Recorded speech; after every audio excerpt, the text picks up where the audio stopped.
ओम नमः शिवाय। जय महाकाल। दोस्तों महालक्ष्मी को पीली कोड़ियाँ सबसे अधिक प्रिय है, इसलिए वैशाख की पूर्णिमा, जिसे बुद्ध पूर्णिमा के नाम से भी जाना जाता है, साल की सबसे बड़ी पूर्णिमा मानी जाती है।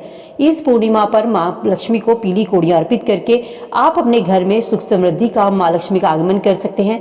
कहते हैं पूर्णिमा के दिन स्नान, दान और व्रत करने का सबसे ज्यादा फल मिलता है।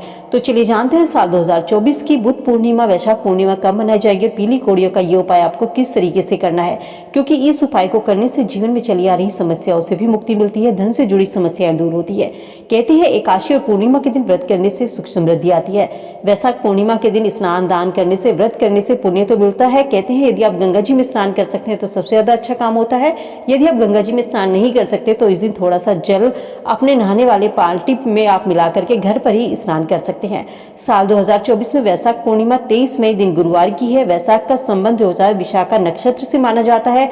ये दिन जो होता है बृहस्पति स्वामी का होता है। तो पंचांग के अनुसार वैशाख पूर्णिमा 22 मई को शाम 6:47 पर शुरू होगी और 23 मई गुरुवार को शाम 7:22 पर समाप्त होगी। तो वैशाख पूर्णिमा का जो व्रत है वो 23 मई को रखा जाएगा। कहते हैं इस दिन जूते, चप्पल, छाता, घड़े का दान करना सबसे शुभ माना जाता है।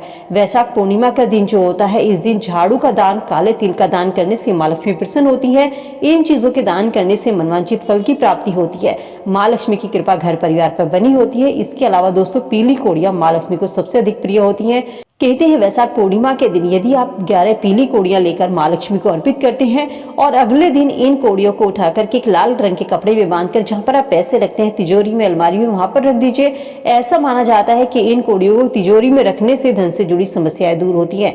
ये उपाय इतने आसान होते हैं कि दोस्तों इन्हें आप आसानी से घर पर कर सकते हैं और इनमें ज्यादा खर्च भी नहीं होता। माँ लक्ष्मी की प्रिय वस्तु आप वैशाख पूर्णिमा के दिन उनको अर्पित कीजिए। इन उपाय को करने से यदि आपके ऊपर किसी का कर्ज है तो वो धीरे धीरे आपका कर्ज उतरना शुरू हो जाएगा। इसके अलावा वैशाख पूर्णिमा पर आप एक छोटा सा उपाय और कर सकते हैं, जो आपको पीपल के पेड़ पर करना है। इस दिन पीपल के पेड़ की पूजा सबसे शुभ मानी जाती है। कहते हैं पीपल के पेड़ पर जल अर्पित करने से पितृदोष से मुक्ति मिलती है। शाम के समय पीपल के पेड़ के नीचे सरसों के तेल का दिया जलाएंगे। इस कार्य को करने से रुके हुए कार्यों में सफलता मिलती है। पूर्णिमा के दिन माँ लक्ष्मी की आराधना की जाती है। माँ लक्ष्मी को प्रसन्न करने के लिए एकाक्षी नारियल को घर में लेकर आइए। एकाक्षी नारियल घर में लाने से घर में धन का आगमन होता है। इसको जब आप लक्ष्मी जी की पूजा करते हैं तो पूजा वाले स्थान पर रखिए। इस उपाय को करने से दरिद्रता दूर होती है, घर में धन का आगमन होता है।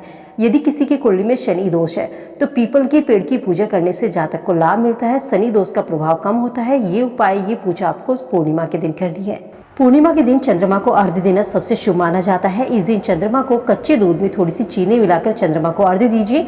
इस उपाय को करने से सभी तरह के दोष और कष्ट समाप्त होते हैं। घर में होने वाला काला कलेश दूर होता है। घर में सकारात्मक ऊर्जा का संचार होता है। दोस्तों ये छोटे छोटे उपाय ऐसे हैं जिनमें कोई खर्च नहीं होता और इन उपायों को करने से आपके जीवन में चली आ रही परेशानियां दूर होती हैं। उम्मीद करती हूँ दोस्तों वैशाख पूर्णिमा के दिन इन उपायों को करके आप भी अपने जीवन में चली आ रही परेशानियों को दूर कर सकते हैं। घर में माँ लक्ष्मी का स्थायी वास कर सकते हैं। माँ लक्ष्मी को प्रसन्न करने के लिए वैशाख पूर्णिमा के दिन ये छोटे छोटे उपाय जरूर करके देखिएगा, लाभ जरूर मिलेगा।